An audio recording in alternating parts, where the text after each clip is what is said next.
realizando con el objetivo de acondicionar, y no solo la parte de acondicionamiento o la parte de almacenamiento de la materia prima o el producto, sino que también a través de ese proceso de transformación o la parte de lo que es el transporte de esa materia prima, ¿verdad? Que viene de la parte agropecuaria, puede venir de la parte forestal, y dijimos que con el objetivo de poder ir satisfaciendo esas necesidades tanto de consumo humano como la parte animal. ¿Sí? ¿Y qué es transformación? ¿Qué es transformar?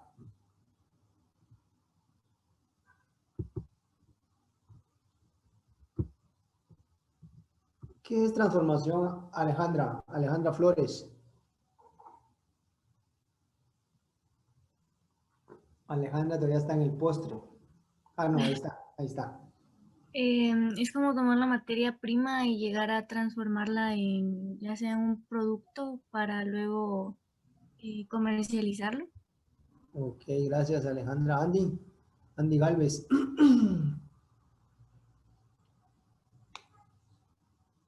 Pues yo pienso que es como cambiar el estado de un determinado producto o material y cambiarlo a otro. Ok. La parte de lo que es la transformación, pues es eso, ese cambio, ¿verdad? Ese cambio o ese proceso en el cual lo que vamos a hacer es alterar esas características, ¿verdad? Y estamos hablando de esas características básicas de la parte de lo que es el producto como tal, ¿sí? Eso es transformar. ¿Y qué es un proceso, jóvenes? ¿Qué se les ocurre a ustedes que es un proceso? ¿Qué piensan que es un proceso? Abner. Abner Coy. Un proceso es como una secuencia de o pasos a seguir. Ok, muy bien. Edwin. Edwin Córdoba. Sí, ingeniero. Es un Contame. proceso siempre. Sí, sí, ajá. Ok, yo lo tomo como el procedimiento que se lleva a cabo para la elaboración de un cierto producto, siempre y cuando llevando un orden correspondiente. Ok, muy bien. Sí, eso es realmente un proceso, pasos, es toda esa secuencia y como bien lo decís, ¿verdad? De una forma lógica para poder realizar la actividad y de esa manera poder obtener un producto final, ¿verdad? De esa forma. Otra de las cuestiones que también conversamos el lunes es con respecto a la parte de lo que es la calidad. ¿Y qué dijimos que era calidad? ¿Qué dijimos que era calidad? Son las características de un producto que lo hace diferente a otro. Ok, características de un producto que lo hace diferente a otro. Está Es lo bien. que O hace también al cliente. ajá. Ok, sí, sí, en base a la También pueden parte ser de... las características que le llaman la atención al cliente de un producto. Ok, muy bien, José Garrido, ¿verdad? Sí. Sí. La calidad es eso, ¿verdad? Esos atributos, son esas características, ¿sí? Que va a tener, en este caso lo vamos a enfocar bajo el punto de vista de un alimento. ¿Para qué? Para poder satisfacer esas necesidades de la parte de lo que es el consumidor. Esas necesidades de lo que es la parte el mercado, ¿sí? Por supuesto que también hay características que se deben de cumplir dependiendo la parte de lo que es la legislación de un país, ¿sí? O sea, también es importante cumplir con la calidad de eso que está normado, eso que está realmente escrito por un país, porque va dependiendo mucho, ¿verdad? Los parámetros que pueda exigir un país comparado con otro, ¿verdad? Entonces eso es importante, ¿verdad? También poder cumplir. También comentamos de que esa calidad pues es un término bastante subjetivo. ¿Por qué?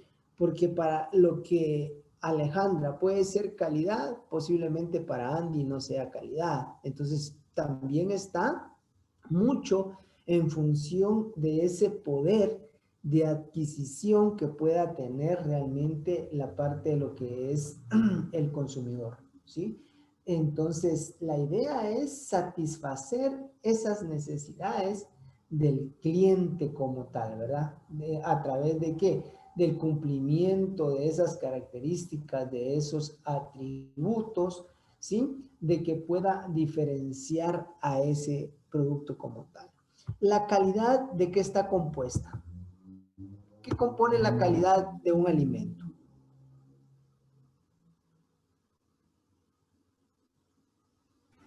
Su Los frescura. materiales. Materiales, ¿sí? ¿Se recuerdan de que hablamos de que estaba en función de la parte nutricional, de la parte de la inocuidad, que aquí en la parte de lo que corresponde a lo que es la inocuidad como tal, vamos a tener contemplado todas esas medidas, todos esos controles, ¿verdad? Higiénicos sanitarios para poder obtener un producto que no le afecte realmente la parte de lo que es el consumidor, ¿sí? La parte sensorial, todas esas características que nosotros venimos y las podemos ver, las podemos tocar, o sea, todo aquello que podamos hacer uso de los sentidos, toda esa parte son esas características sensoriales. También es importante la presentación, la relación calidad y precio, la parte de lo que corresponde a lo que es la innovación, ¿verdad? De esa manera. Luego hablamos un poco de valor agregado. Y se recuerdan de que comentamos de que el valor agregado son como los beneficios, ¿verdad? ¿Sí? Esos beneficios que va a tener ese producto para poder ir mejorando esas características, ¿sí?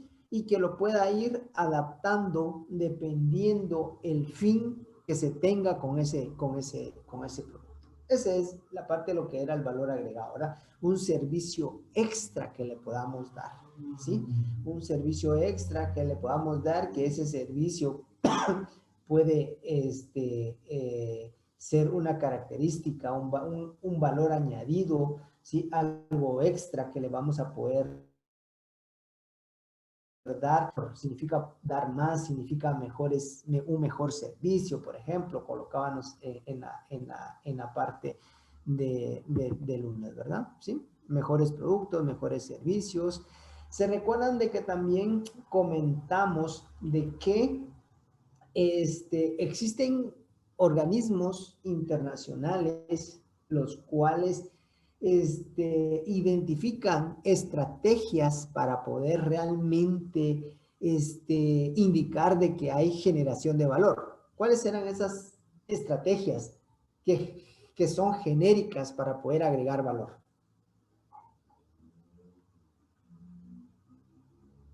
¿Alguien lo recuerda? Ya se durmieron. Danilo. Ingeniero, ¿no eran lo que dice ahí cambios, la diferenciación e innovación? Es correcto, de esa manera, ¿verdad? De esa manera, ¿sí? O sea, hablamos de que todos esos cambios físicos, ¿verdad? Esos cambios físicos que puede sufrir el alimento o esa materia prima a través de los procesos de conservación, de transformación, la parte de lo que es el etiquetado, ¿verdad? Y luego también comentamos la diferenciación, ¿verdad? O sea, la parte de lo que es tener algún tipo de sistema de calidad que lo que hace realmente es poder dar una mayor seguridad a la parte de lo que es el mercado. Y lo otro son la parte de lo que son los subproductos, o sea, aprovechar la parte de lo que son los residuos. ¿Se recuerdan qué eran los residuos?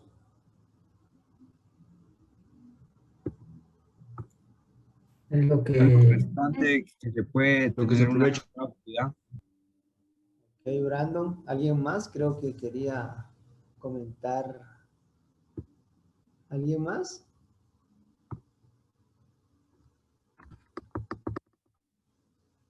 ¿No? Es como lo que queda al final de realizar alguna transformación de materia prima hacia algún producto que queremos. Ok, ajá, la parte de eso es aprovechamiento. Recuérdense que los residuos son aquellos que podemos aprovechar aún, mientras que el desecho es aquello que vamos a ir descartando.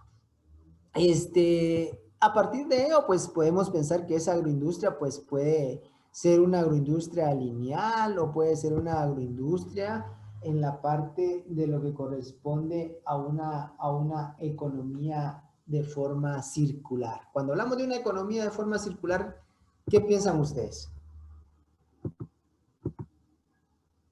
¿Alguien que quiera comentar?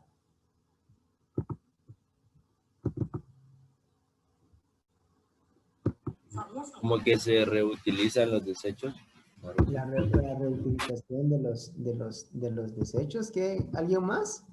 yo pienso que la agroindustria circular como que se mantiene, como que no sigue, dijo, se mantiene en un mismo lugar. Ok. Es como un ciclo, yo así me lo imagino. Es un ciclo. Muy bien. Vamos a ver este videíto y después vamos a concluir con la parte de lo que es una economía de forma circular. Veámoslo, pues. Me dicen si se escuchan. Millones de toneladas de residuos al año. Mucho más Sí, se de... escucha, ingeniero. Gracias por confirmar. Pero, ¿qué hacemos?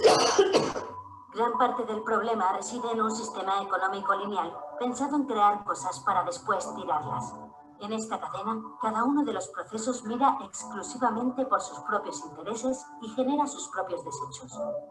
Para empezar, cuando se diseña un producto, solo se piensa en una cosa: producir mucho para vender mucho. Así, se llega a conductas tan extremas como la obsolescencia programada, en la que los productos están pensados para estropearse y así tener que volver a consumirlos. Un auténtico derroche, ¿no te parece?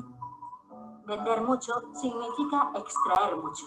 La extracción de la materia prima es muy agresiva con el paisaje, la atmósfera y los ecosistemas.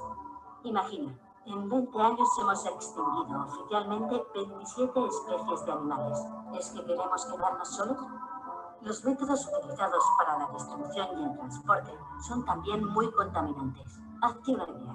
Los 15 mercantes más grandes del mundo contaminan ellos solos más que la mitad de los coches que hay en el planeta. Las fábricas tampoco se quedan atrás y, a pesar de las recomendaciones de los expertos, procesan los materiales con métodos muy contaminantes y generan gran cantidad de residuos. En cuanto a los consumidores, también somos responsables. Estamos obsesionados por tener siempre lo último y no nos preocupamos del origen ni de cómo han sido fabricados los productos que consumimos. Al final de esta cadena se encuentra el reciclaje. A día de hoy, la mayoría de bienes de consumo no están pensados para ser recuperados. Y, aunque algunos materiales se reciclen, aún nos queda un largo camino por recorrer. La situación es ya insostenible. ¿Qué podemos hacer para evitar que se desborde? Una opción sería huir. Aunque también podemos replantear esta cadena y avanzar hacia una economía circular. Pero, ¿qué es una economía circular? Imagina que dejamos de pensar en un sistema lineal y comenzamos a pensar en todos los procesos en global, de manera que, en cada fase, se tenga en cuenta las siguientes. Para empezar, en vez de pensar en producir mucho, podríamos empezar a pensar en producir mejor. Ahorrar lo máximo posible en materiales, idear formas de rentabilizar los residuos generados en el proceso de fabricación o pensar en cómo podrían reutilizarse los productos tras su vida útil deben ser cuestiones presentes a la hora de comenzar cualquier proyecto. Si conseguimos reutilizar los materiales y aprovechar los residuos, la extracción de materiales se minimiza. Las empresas se ahorran los altos costes que ésta supone y la naturaleza respira. Se calcula que se podría reducir las extracciones en un 70%. Menos material que trasladar también se traduce en menos costes y menos contaminación. Si además utilizamos energías renovables, estaremos haciendo un gran favor al medio ambiente. Como los productos están pensados para ser reciclados, el esfuerzo que supone fabricar nuevas piezas también se minimiza. Además, los desechos generados siempre se pueden reutilizar y rentabilizar, dándole salida en otros negocios. Por ejemplo, ¿sabías que a partir de las aguas residuales pueden extraerse fertilizantes para los campos de cultivo? El gran ahorro material y energético que deriva de este sistema se traduce también en una bajada en el precio final del producto y, por lo tanto, en un ahorro para el consumidor. Ahora sí, este debe de hacer un cambio de chip. Hay que trabajar para alargar la vida de los consumibles y aprovecharlos al máximo mediante actualizaciones, reparaciones o usos en común. No se trata de tener siempre cosas nuevas, sino de tener cosas que funcionen. Si desde que empezamos a idear los productos pensamos en su reciclaje, podemos llegar a evitar el 90% de los residuos, sin generar pérdidas ni para los empresarios ni para los consumidores. Exprimir al máximo los recursos es posible, es rentable y, sobre todo, es necesario. Entre todos podemos limpiar nuestro planeta y dejarlo presentable para los que están por llegar.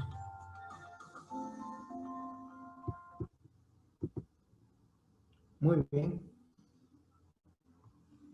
Entonces, ¿qué piensan ahora con la parte de lo que es una economía de forma lineal y una economía de forma circular? ¿Alguien quiera comentar con respecto a la parte esa?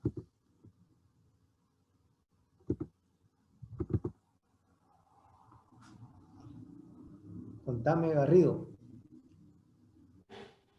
Pues yo lo que entendí fue que las dos economías se basan como en los pasos que el producto lleva para ser vendido, ¿va? Pero en la economía circular, cada paso, cuando hacen un paso, se abocan a los demás pasos también para ver si no van a tener consecuencias más adelante. A cambio, la economía lineal solo se basa en vender y, digamos, tener ganancias y no miran los problemas que pueden haber en el futuro, como puede ser la contaminación. Y en economía circular se basan en que ven en el futuro que después les puede afectar las consecuencias. Eso es lo que yo entendí.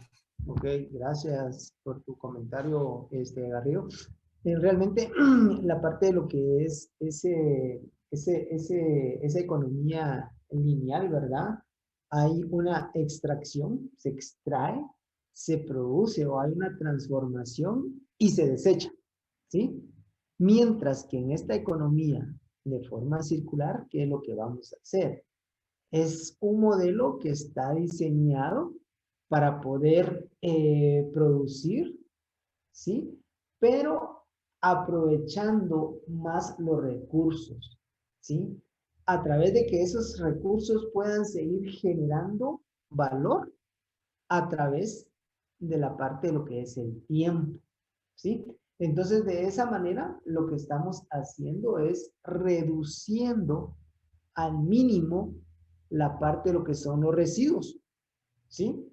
Y por lo tanto, vamos a reducir también ese impacto que pueda tener al ambiente. No sé si quedamos claros, solo vamos a ver, hay algunos mensajes acá, ¿no? O algunas preguntas, no. Muy bien. No sé si estamos con la parte esta, producimos y el residuo no lo logramos aprovechar, ¿verdad? O sea, lo descartamos. Mientras que acá la idea es ir aprovechando todos esos residuos y ver qué le podemos sacar a esos residuos de manera de que podamos hacer la parte de lo que es más rentable nuestro proceso y además de ser más rentable, también lo que vamos a hacer es reducir, ¿sí?, el impacto o mitigar ese impacto a la parte de lo que es el ambiente. Algo también importante que dentro de la parte de lo que es la agroindustria como tal, ¿sí?, esas etapas o esos procesos que lleva la obtención de un producto, esos procesos pueden ser continuos o pueden ser de una forma discontinua.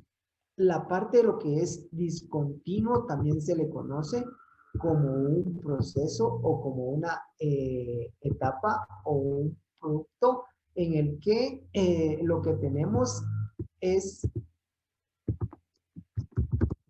continuo, que también se le llama batch, ¿sí? Vamos a tratar de verlo a través de esta diapositiva. ¿Qué sería un proceso discontinuo? Veamos que acá tenemos una olla. Esto es una marmita, es una olla que tiene una chaqueta, ¿verdad? ¿Sí? Para poder mantener la parte de lo que es el calor. Entonces, cuando hablamos de un proceso discontinuo, quiere decir, pensemos de que esta olla tiene capacidad de 500 litros, por ejemplo. Entonces, cuando hablo de proceso discontinuo, vengo y voy a agregar esos 500 litros, ¿sí? O los 300 litros, los incorporo y voy a dejar un tiempo que se haga la operación. Por ejemplo, acá estamos hablando de que debo de dejar que esa leche llegue a una temperatura de 63 grados y voy a esperar 30 minutos. Pasado este tiempo, lo que hago es sacar ese producto de la olla y volver a cargar. Ese es un proceso discontinuo o un proceso por batch. Mientras que la parte que tenemos acá a nuestra derecha es un proceso continuo que lo que está entrando de la misma manera va a estar saliendo. ¿Sí? Entonces va a haber un flujo que podríamos decir que es un flujo constante. Entra y sale. No sé si me logro explicar, ¿se entiende? La parte de lo que es un proceso continuo, un proceso discontinuo.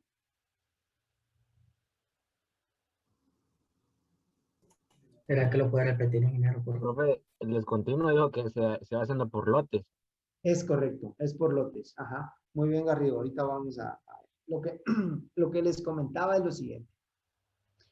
Pensemos en esto que es leche que va a necesitar un proceso de pasteurización. ¿Sí? Entonces, acá yo tengo una olla. Esa olla le voy a agregar la leche que voy a colocar para 300, 500 litros.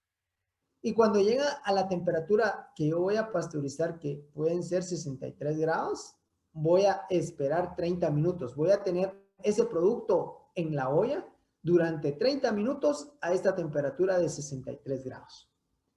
Pasado ese tiempo, lo que yo hago es sacar ese producto. Lo saco de la olla y luego empiezo a agregar nuevamente producto. Y continúo con la operación. Otros 30 minutos. Por eso es de que se le llama por batch o un proceso discontinuo. ¿Sí? Mientras que lo otro es que lo que está entrando de la misma manera va a estar saliendo. Va a haber un flujo continuo. ¿Sí? No sé si se logra entender el mensaje. ¿Jóvenes? ¿Mande? Digamos, bueno, yo lo entendí así. Podría ser como una relación, supóngase como La Parma, ¿va? La Parma, que es una empresa grande de producción de lácteos.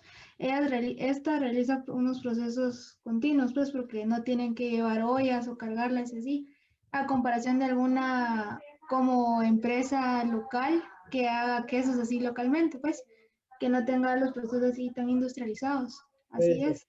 De esa manera. Veamos tal vez con este videito podemos aclarar un poquito las dudas. Veamos, este es un tostador de café, ¿sí?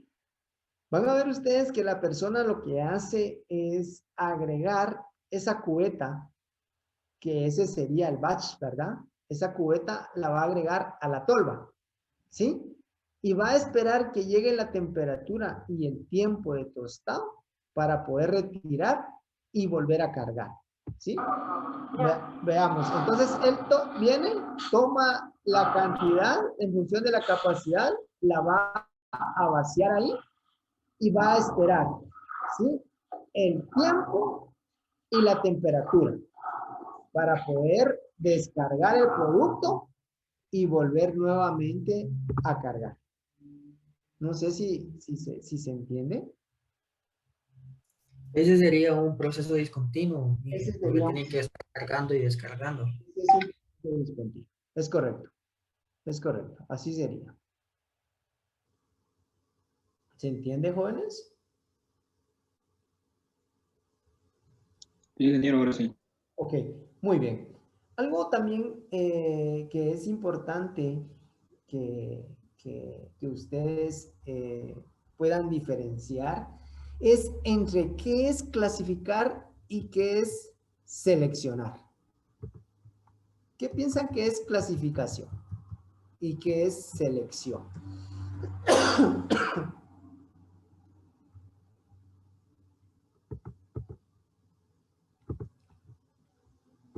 ¿Alguien podría comentar?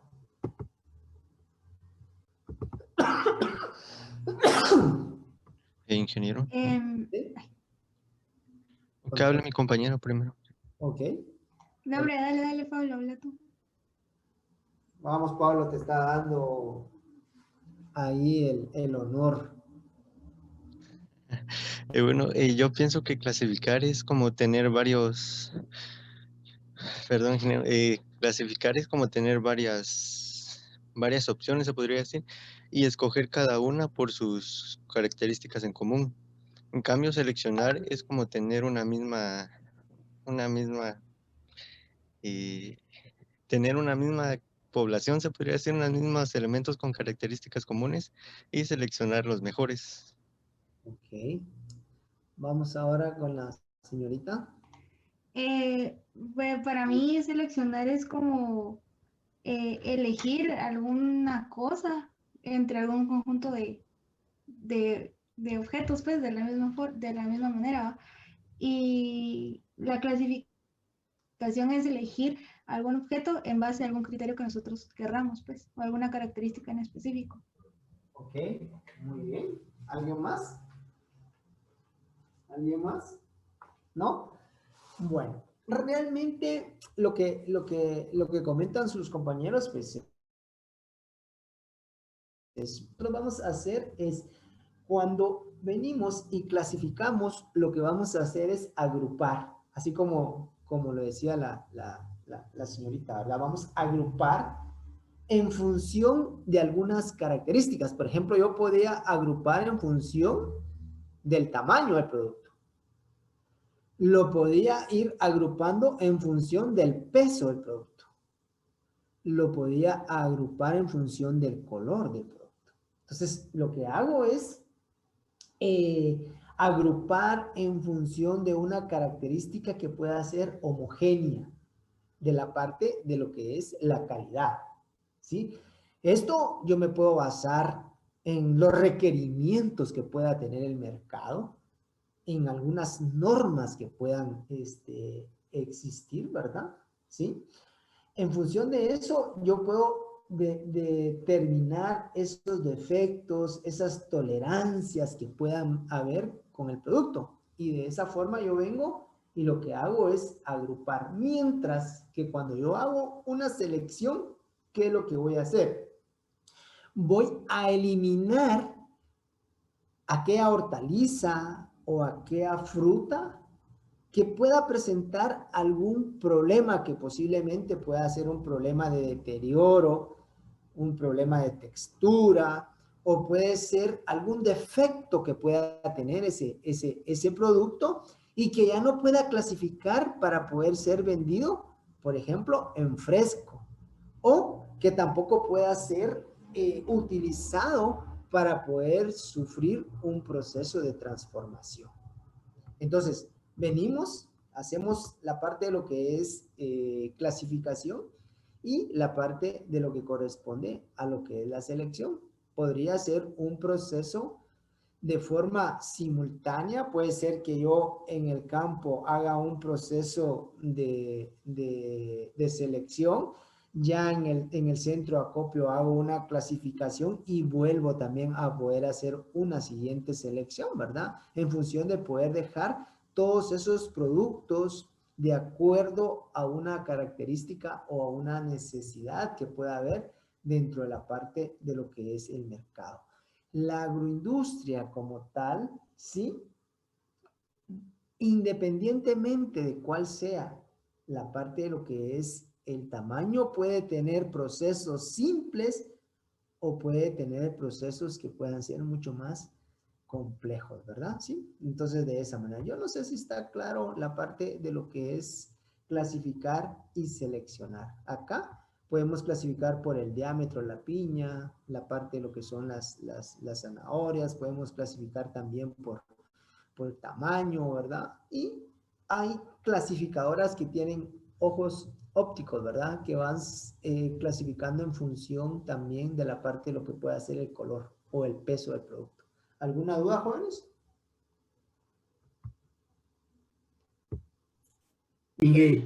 Herman, decime. Solo me podría explicar otra vez cuál es la diferencia entre selección y clasificación. No me quedó muy claro. Ok, cuando nosotros clasificamos, lo que vamos a hacer es agrupar el producto. Lo podemos agrupar por tamaño, por decirte, por diámetro, podemos hacerlo por color, ¿sí?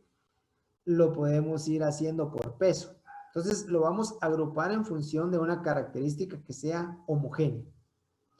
Entonces, por ejemplo, cuando se hacen procesos de exportación,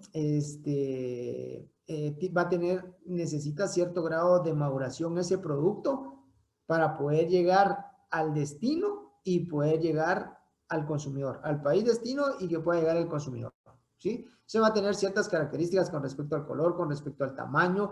Vamos a poder colocar en una caja, por ejemplo, ciertas unidades dependiendo del peso que tenga. Si el peso es más bajo, pues voy a necesitar colocar un poco más de unidades. Entonces, lo que hacemos es agruparlas en función de las características, ¿verdad? Que les decía que puede ser a través de las normas, a través de la parte de lo que corresponde a lo que son esos requerimientos que pueda tener el cliente. Mientras que cuando yo selecciono, voy a eliminar esa hortaliza, por ejemplo, que pueda presentar algún signo de deterioro. No sé si te aclaro ahí tu duda. Sí, ingeniero, gracias. ¿Alguien más había levantado la mano? ¿Quién creo? ¿No hay dudas? ¿No? Bueno, había visto... nítido. ¿Querías hablar, Garrido? No, todo bien. Ok, muy bien. Entonces, algo también importante dentro de la parte de lo que es la agroindustria es de que lo tenemos que ver todo bajo lo que es toda la cadena, ¿sí? Creo que hay alguna pregunta, vamos a ver. No, Andy, no, tampoco. Ok, muy bien. Entonces, en la parte esta, el enfoque que debe tener es un enfoque integral. Desde lo que es la parte de la selección, por ejemplo, de las semillas para poder hacer el vivero, la parte de lo que son las plantaciones, la parte de lo que es la post cosecha, ¿sí? Para la venta en fresco o la venta de productos ya transformados de esa manera. En países, por ejemplo, desarrollados, las pérdidas post cosecha son bien bajas, ¿sí? Puede ser un 5% porque hay condiciones hasta para poder hacer la parte de lo que son los cortes, ¿sí? Mientras que en países en vías de desarrollo podemos llegar hasta más de un 60% de producto que no cumpla o que se deteriore, ¿verdad? Por esa parte de lo que es un mal manejo, pues cosecha, le agregamos demasiada cantidad a las cajas, no protegemos la parte de lo que es el producto, colocamos el producto, por ejemplo, en la parte de lo que son canastos y encima de ese canasto va otro, esa manera vamos estamos provocando algún daño al producto, ¿verdad? Y ya cuando lo necesitamos, pues realmente ya no cumple con esas características que se requieren, ¿verdad? Entonces, de esa manera es importantísimo, ¿verdad?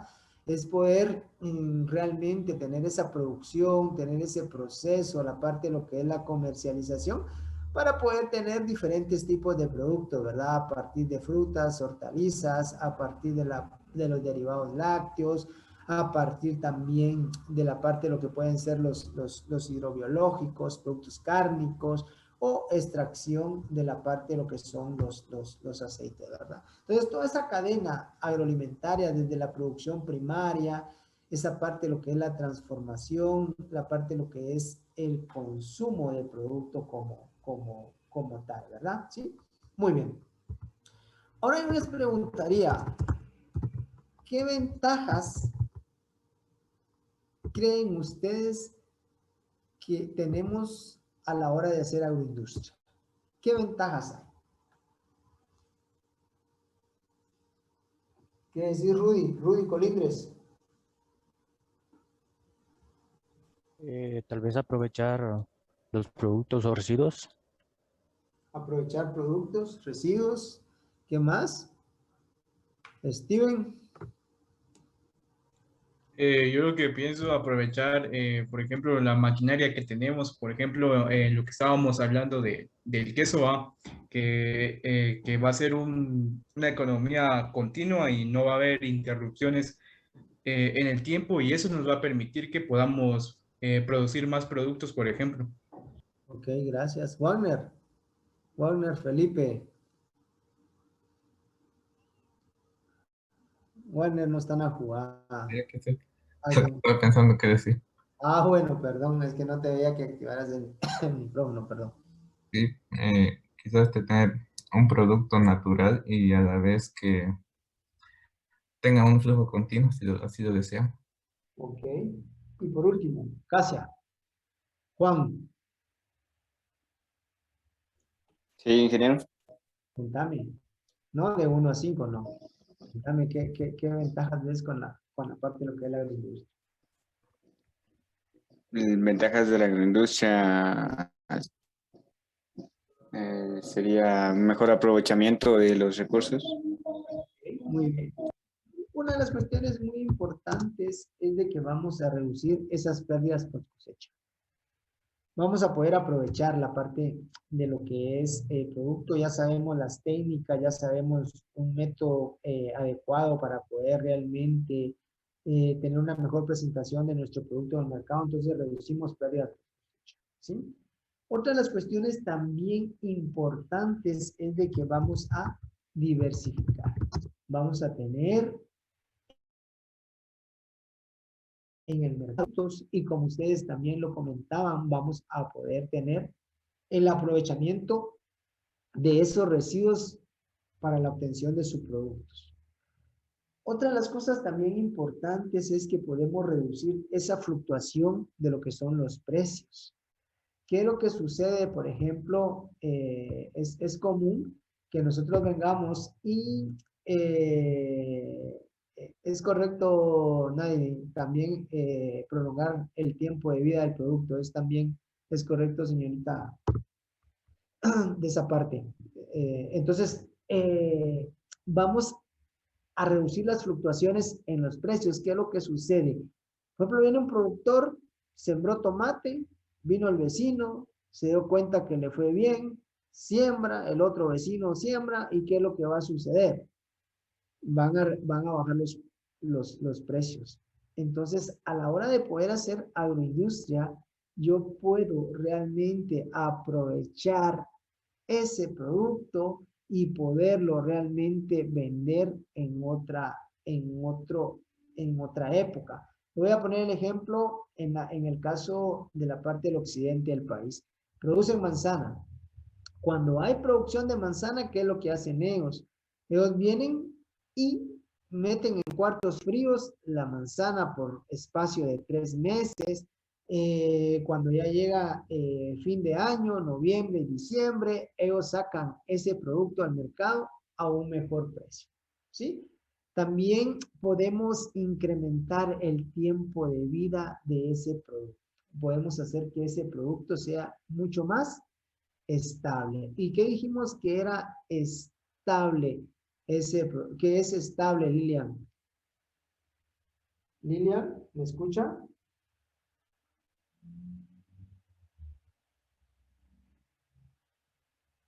No, Lilian no está. Sí, perdón. Estable es que un producto que conserva sus propiedades físicas, químicas, no me acuerdo cuál era el otro, pero sí, eso. Sí, es correcto, de esa manera, ¿verdad? Ajá, de esa manera, ¿verdad? También dice Anderson ahí que podemos potenciar las características organolépticas del producto. Muy bien. Bueno, ahora sí yo les digo a ustedes, ¿qué ventaja podemos tener como país?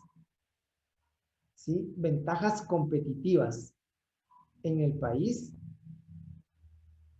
en el sector agroindustrial. ¿Qué ventajas creen ustedes que puedan haber?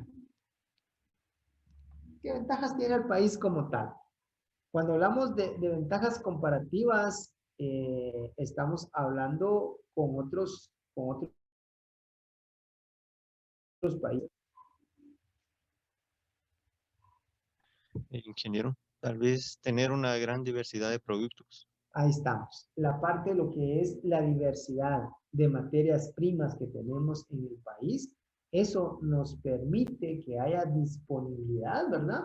Debido a que podemos producirlos en una amplia diversidad de productos agropecuarios que podamos ser utilizados para ese proceso. ¿Sí? ¿Qué otra? ¿Alguien más? El mejoramiento de la economía, tal vez.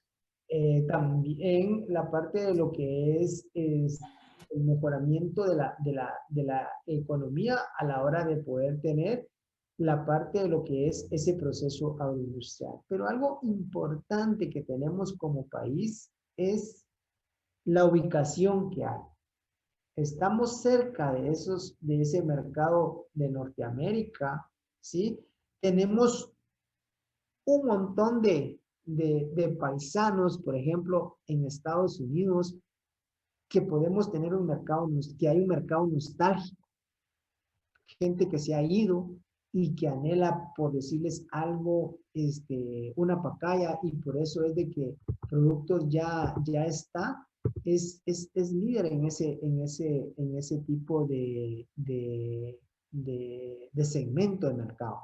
Ellos exportan a ese mercado nostálgico las pacayas en salmuera, exportan, por ejemplo, los nances congelados, jocote congelado, la parte también de lo que es los nances en almíbar, ¿verdad? ¿Sí? ¿Sí?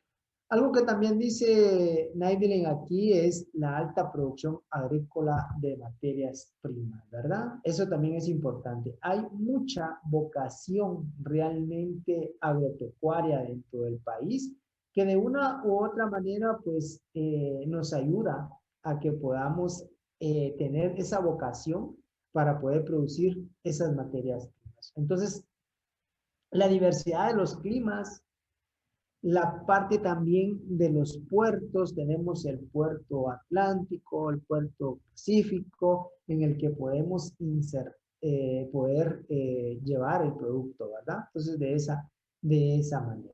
Muy bien, ¿alguna duda? ¿No? Ok. Algo también importante dentro de la parte de lo que es la industria es la integración de esos procesos que ustedes dicen. ¿Sí?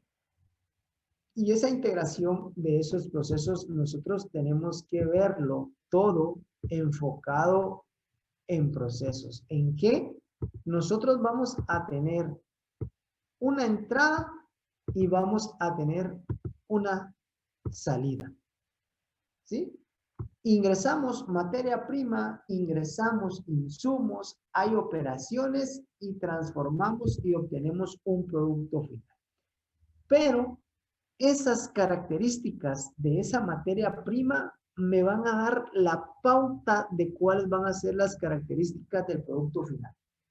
Si yo vengo y coloco un producto con características o con calidad no adecuada, lo que voy a obtener es un producto también con características deficientes. Entonces, dependiendo la calidad de la materia prima, acá no importa si le voy a agregar azúcar, le voy a agregar sal o le voy a agregar otros ingredientes para poder mejorar esas características. La pauta me la va a dar la calidad de esa materia prima. ¿Cómo voy a ingresar esa materia prima a mi proceso para poder lograr obtener ese producto? Todas estas etapas del proceso que viene, insumos, transformación, comercialización, todo eso requiere que pueda haber una integración. Y esa integración como tal se puede dar de una forma vertical o puede ser de una forma horizontal. ¿Sí? Puede ser vertical o puede ser de forma horizontal. Cuando hablamos de... Sería la comercialización, Inge. Aquí sería todas las etapas, ¿sí? O sea, ¿qué es realmente una integración vertical? Cuando nosotros hablamos de una integración vertical es que una empresa, ¿sí? Una misma empresa va a realizar todos estos procesos. Los procesos administrativos, por ejemplo, los procesos de distribución, los procesos de la venta, los procesos de transporte. Estamos hablando de una integración vertical. Hay una mejor planeación, ¿sí? Porque todo va a estar bajo una misma dirección. No sé si me logro explicar. Esto me imagino que ustedes lo vieron en comercialización en el cuatrimestre pasado, ¿sí? ¿Estamos claros?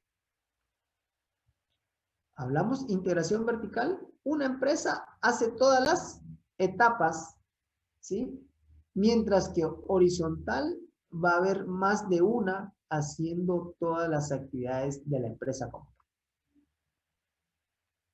¿Estamos claros?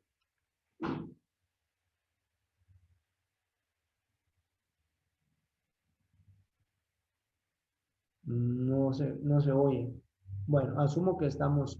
Entonces la integración horizontal es que varias empresas tienen que hacer los procesos necesarios, no solo una empresa. Exacto. Todo el quehacer, diríamos, por ejemplo, todo el quehacer de esa empresa, ¿sí? Lo van a hacer más de una. Cuando es vertical, una misma empresa hace todo el quehacer de esa actividad a la cual está dedicada.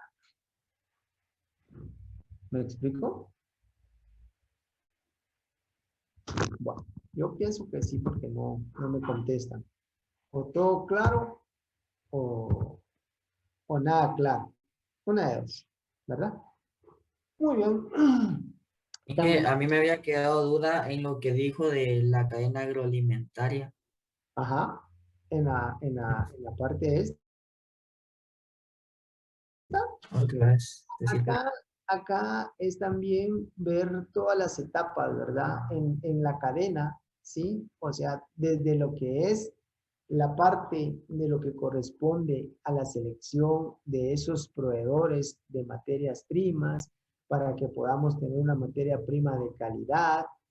Aquí hay varios actores, ¿verdad? Aquí van a haber actores de insumos, por ejemplo, ¿verdad? Que se van a utilizar para poder producir esa materia prima. Luego viene otro actor acá que es ya el proceso de la transformación de ese producto. Luego viene una distribución y viene la parte de lo que es el consumo. Todo esto es una cadena en la cual esos eslabones que estamos acá marcados en verde deben de estar bien sólidos, ¿verdad? Para que podamos realmente ofrecer al mercado esos productos con las características que se requieren. No sé si te queda claro, Garrido. Sí, profe, gracias. Bueno. Ingeniero. Cuéntame. ¿Solo me podría dar algún ejemplo de integración horizontal, por favor? Ok. Veamos en la parte esta. Veamos, por ejemplo, acá, yo no, bueno, no sé si ustedes se recordarán porque muy poco tiempo estuvieron en la escuela, pero hay una empresa acá cerca de la escuela que produce palmitos en salmuera. Ellos, su parte es vertical. ¿Por qué? Ellos producen el envase, ¿sí? La empresa produce envase, la empresa produce su materia prima, ¿sí? Y la empresa se encarga de la parte de lo que es la producción de producto, ¿sí? Cuando hablamos de una parte horizontal, quiere decir que esto, el que les está, por decirte, distribuyendo las materias primas, no tiene nada que ver con el dueño de la empresa, ¿sí? Es otra empresa como tal. Posiblemente tengan que contratar a una empresa que sea la distribuidora del producto, ¿sí? Y vamos a ver el ejemplo de cerveza Brava, por ejemplo. Cerveza Brava, producir, ¿y qué era lo que hacía? Pepsi la distribuía, ¿sí? Entonces, ahí estamos hablando de que hay más de una empresa para poder completar toda la cadena. No sé si me explico. Pero luego vino Pepsi y absorbió la parte de lo que es, o se asociaron, diríamos, ¿verdad? Entonces, de esa manera. Ahí, como lo dice Taira, ¿verdad? Los productores asociados serían parte de una integración horizontal, ¿sí? No sé si te queda claro. Cuando hay más de una empresa incluida en la actividad que se esté ejecutando, va a ser horizontal. Cuando una sola empresa lo hace, es vertical. ¿Estamos? Sí, ingeniero, gracias. Muy bien. Bueno, veamos pues, jóvenes. También nosotros el día lunes conversamos acerca de la clasificación de la parte de lo que son los niveles, ¿verdad? En función de ese proceso de transformación que pueda tener ese producto. Y hablamos de nivel 1. Dijimos que ese nivel 1 va a haber una selección, va a haber una limpieza, va a haber un empaque. En el nivel 2 dijimos que pueden haber mezclas, pueden haber cortes, pueden haber también la parte de lo que es una molienda. Mientras que en el nivel 3 hay un proceso de cocción, pero también hay un proceso en el cual es un escaldado, ¿sí? El escaldado es un tratamiento térmico en el que va a sufrir el vegetal o la fruta por un tiempo determinado. ¿Cuál es el objetivo realmente de someter este producto a esta etapa? No va a estar cocido, sino que va a estar, diríamos en términos coloquiales, está sancochado. Acá el objetivo es inactivar la parte de lo que son las enzimas. ¿Qué pasa, por ejemplo, cuando ustedes vienen, parten una manzana, dejan de comérsela y la colocan en la parte de lo que es la mesa, regresan 5, 10 o 15 minutos después? ¿Qué es lo que ha sucedido con esa manzana? Tomó un cambio de color. Se pone negra. Se pone color café, ¿sí? Eso es un proceso que se llama pandeamiento. Y es un pandeamiento enzimático. O sea, se debe a través de enzimas. Y comúnmente son enzimas, lo voy a colocar acá, polifenil oxidasas, que son las responsables de poderle dar esa tonalidad café al producto. Entonces, yo puedo aplicar un tratamiento térmico, que es un proceso de escaldado, someterlo por un tiempo a una temperatura, con el objetivo de inactivar estas enzimas, este polifenil oxidasas, ¿sí? Y evitar de que se vaya a colocar o que tome ese color pardo de esa manera. Entonces, el escaldado me inactiva enzimas, pero no solo me va a inactivar enzimas, también me va a reducir esas unidades formadoras de colonia. ¿Sí? O sea, me va a reducir esa carga microbiana que pueda tener.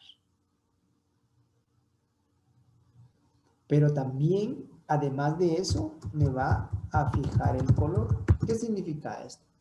Ustedes ven, por ejemplo, el ama de casa viene, va a preparar una ensalada de brócoli, calienta agua, cuando el agua ya esté hirviendo, deja caer el brócoli, ¿sí?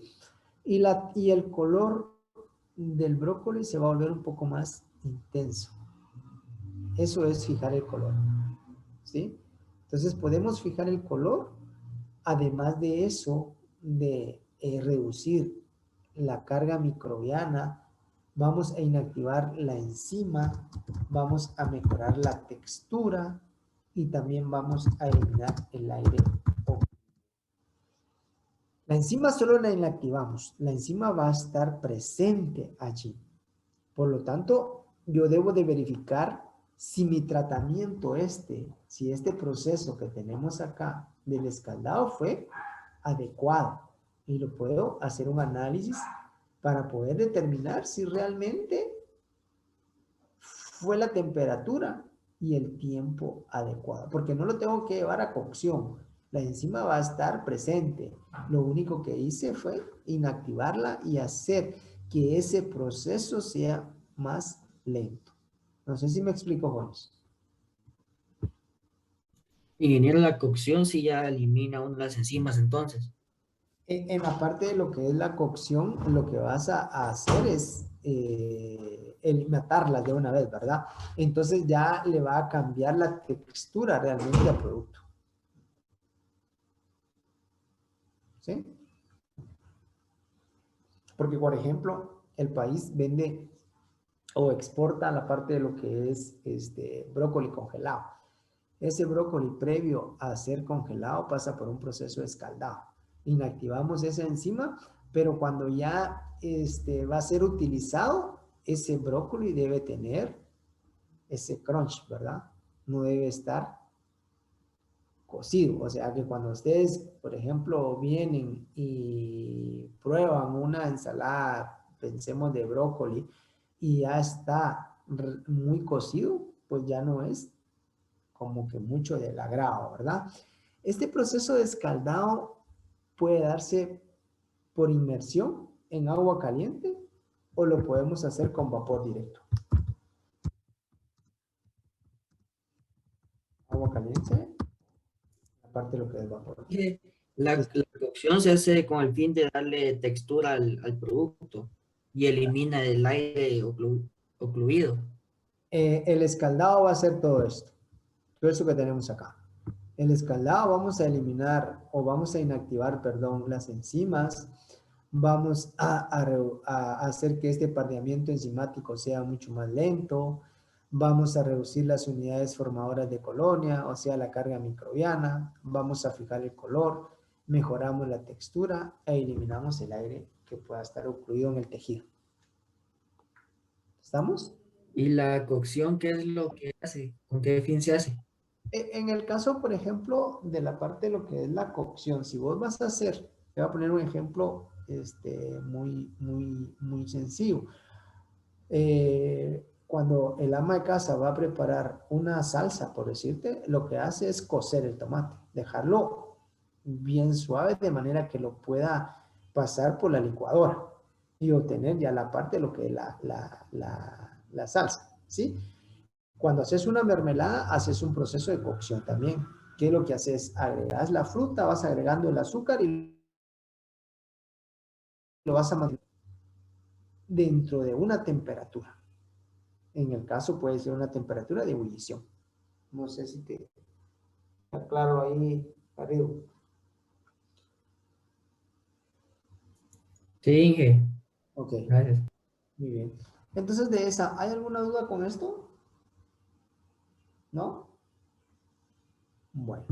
También nosotros podemos ir diciendo para ir terminando, podemos decir que estos productos los podemos clasificar por gamas. Y vamos a decir primera gama. ¿Qué consiste esa primera gama? Esto vamos a encontrar todos aquellos alimentos que están frescos. Por ejemplo, las frutas, por ejemplo, las hortalizas, ¿sí?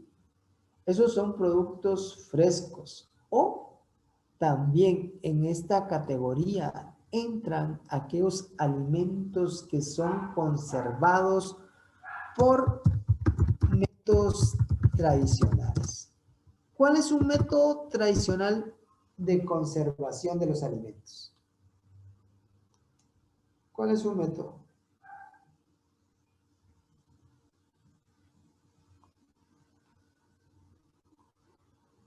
Meterlo en la refrigeradora. Meterlo en la refrigeradora. Que estén congelados. Que estén congelados. Vamos a ver Al vacío. Al vacío. Vamos a ver quién escribió en el chat. Espérense, aquí creo que hay algo.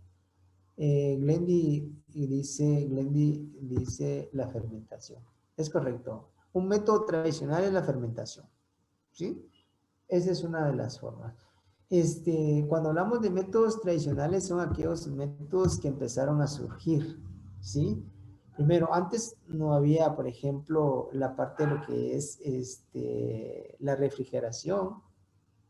Y entonces, ¿cómo hacía las personas para poder realmente conservar sus productos? Y ahí hay una etapa, y aparte lo que dice Glendy, que es la salazón. La gente viene y que aún lo vemos, ¿verdad? El pescado se le agrega sal para poderlo conservar. Ese es un método tradicional, ¿sí? Mucha gente, por ejemplo, en las comunidades, ¿sí? En las cuales no hay o no hay energía eléctrica. Entonces, ellos ¿qué hacen? La carne, pues igualmente la colocan con sal y ahí pueden conservar ese producto. Entonces, ese es un método tradicional. Y lo que decía ahí, Wendy, también la parte de lo que corresponde a lo que es la fermentación. La fermentación también es un método tradicional. Y otro método tradicional es el proceso de deshidratación. ¿Sí? Entonces, esos productos de primera gama son todos esos productos frescos o aquellos productos que son conservados por métodos tradicionales, como la salazón, como la fermentación, como la deshidratación, ¿sí?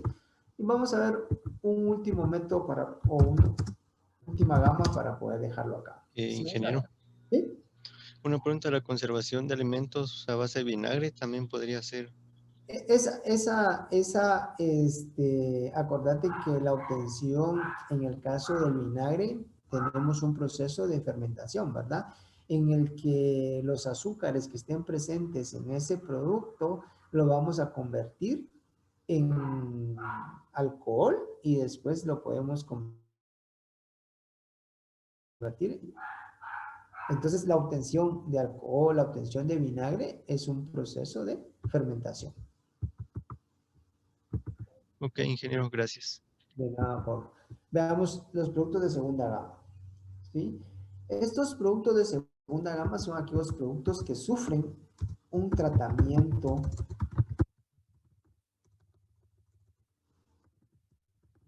térmico. O sea, cuando hablamos de tratamiento térmico es someterlo a una temperatura por un tiempo determinado para su conservación. Y comúnmente es el proceso de esterilización comercial. ¿Sí? En ese caso, hablamos de un equipo que se llama un autoclave. Un autoclave, decime, Estuardo. Ingeniero, solo con una observación, a la compañera Fabiana Rojas y le acaba de ir la luz. Okay. La sacó de la reunión. Bueno, gracias, ¿oíste? Gracias por Gracias, ingeniero.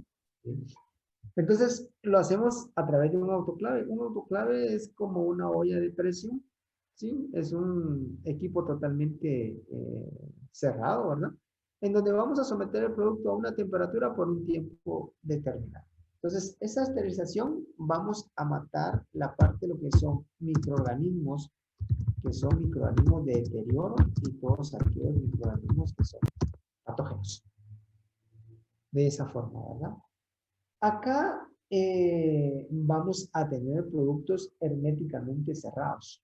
Podemos utilizar envases de lata, podemos utilizar envases de vidrio, de esa manera. Entonces, por ejemplo, cuando ustedes ven los frijoles volteados o los frijoles parados, esos han sufrido un proceso de esterilización, un autoclave.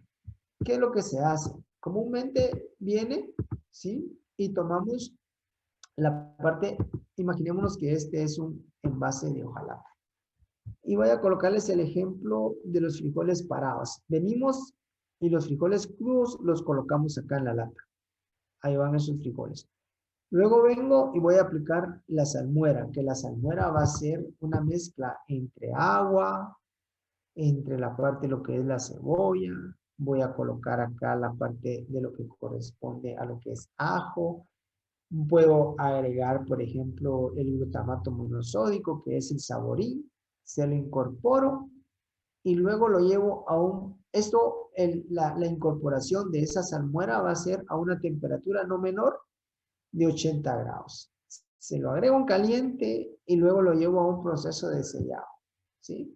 Y después de ese proceso de sellado, lo voy a meter en el autoclave para poder hacer el proceso de esterilización. Ahí va a pasar, dependiendo del tipo de producto que sea y dependiendo el tamaño del envase, así va a ser el tiempo y la temperatura. Comúnmente cuando hacemos esterilización estamos hablando de 121 grados, ¿sí?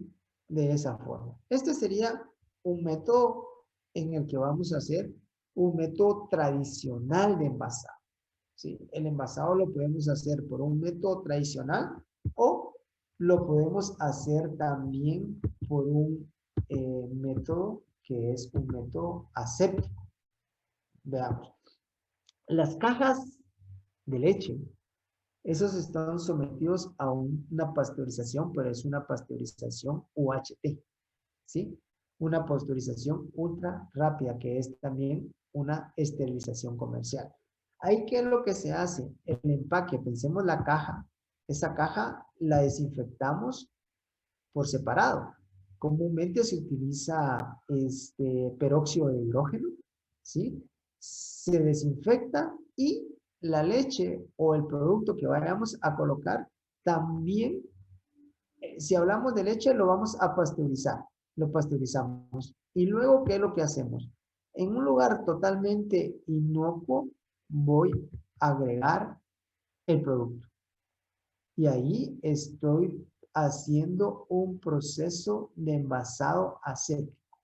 Los dos métodos, tenemos el método tradicional y el método aséptico para poder realizar este tipo de envasados.